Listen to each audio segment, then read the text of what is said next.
qui ne connaît pas Emmanuelle Seigner, la comédienne magnifique française à la vaste carrière de cinéma, de théâtre, de mode et de chanson. Qui connaît Jean-Pierre Altaos? Eh bien, les amoureux de théâtre, merci d'être là. Vous avez dirigé Vidi, vous savez, le théâtre de Max Bill en bordure de lac, c'est bien ça? Non, c'est plutôt l'Octogone, c'est pas très loin. C'est pas loin. Mais c'est aussi un théâtre au bord du lac. Voilà, j'attendais, c'est juste pour pouvoir placer Max Bill. Emmanuelle Seigner, une biographie singulière parce que vous étiez bourré de contraintes. Oui, il y avait pas mal de contraintes, c'est-à-dire que je l'ai contactée et visiblement j'ai senti qu'elle pouvait être flattée par une telle biographie, mais en même temps elle ne voulait pas s'en mêler. Et je la comprends d'autant plus que je suis assez élogieux vis-à-vis d'elle et elle est peut-être plus à l'aise aussi de se dire j'ai pas participé directement au livre, donc on ne peut pas m'accuser d'égocentrisme. D'ailleurs, c'est pas quelqu'un d'égocentrique. Non, mais c'est quelqu'un, si vous vous imaginez, la référence qui vient à l'esprit, c'est Frantic, hein, c'est le film de Polanski, son époux, bien évidemment. Qu'est-ce qu'elle a de séduisant? Qu'est-ce qu'elle a de je ne sais trop quoi dans le regard, dans l'allure? Alors, je dois dire que puisque vous citez Frantic, c'est par Frantic que je l'ai découverte. Bah voilà, on a un point commun, Jean-Pierre. Voilà. Plus. Et d'ailleurs, en plus, tous les cinéphiles disent que Frantic est peut-être l'un de ses meilleurs films. Et elle le revendique beaucoup, ce film. J'ai été frappé par elle, par son interprétation de Frantic en tant que comédien. Parce que tout à coup, elle était face à Harrison Ford, qui était quand même, à cette époque, au sommet de son art. Oui, et pas si sympathique qu'il en a l'air dans le film, dit-on, mais ce n'est pas de Harrison Ford que l'on parle. Oui. Indépendamment de ça, il y a beaucoup de films qu'on ne connaît pas. On ne la connaît pas au théâtre quand on est à Genève parce qu'on ne la voit pas. Elle s'est lancée dans la mode, dans la chanson. Est-ce que vous êtes tombé encore un peu plus amoureux plus vous avez écrit? Alors de plus en plus, parce qu'effectivement, c'est une icône de la mode française.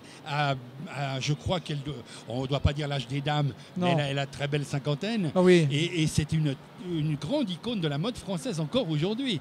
Et ça, c'est merveilleux.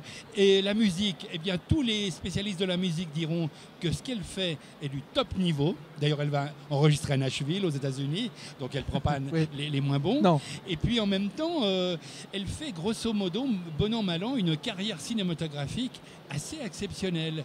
Parce que les gens la découvrent de plus en plus sur le tard comme une interprète qui arrive à une maturité où on voit sa sensibilité absolue. Alors qu'avant, on voyait la très belle fille, un peu allumeuse, très sexy, elle restait une femme très, très sensuelle. Mais on la découvre, on découvre une artiste éclectique. Et moi, c'est ce qui me frappe chez elle. C'est ce côté, elle sait tout faire pratiquement. On vous a déjà dit que cet ouvrage était un ouvrage de référence. C'est ce que j'ai ressenti quand je l'ai lu, parce que je l'ai dévoré. On se dit, tiens, il y a quel film? Ben voilà, c'est pas facile à faire ça dans la synchronie de sa vie.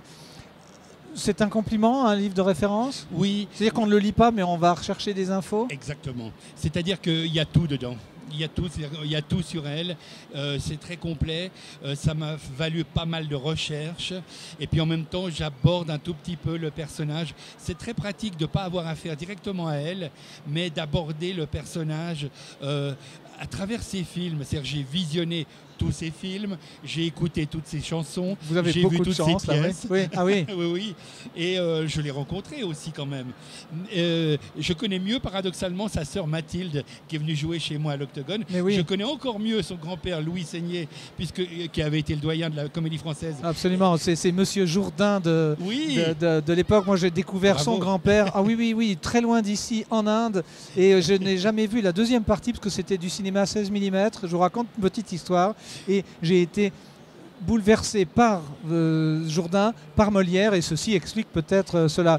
Une dernière question, Jean-Pierre Altaos, vous êtes toujours comédien et on vous voit un peu sur les scènes romandes. Quel est votre programme immédiat là pour l'été? Alors pour l'été, je vais jouer une pièce qui s'intitule « Les pensées ne sont pas que des fleurs ». C'est quelque chose que j'ai écrit mais où il y a beaucoup de textes de Rousseau et Voltaire. Je les mets en opposition permanente avec quelques commentaires de gens plus anciens comme Lao Tse ou Confucius ou plus récents comme Pierre Bardac ou Coluche, ou encore Boris Vian, qui commente Voltaire et Rousseau à travers mon texte.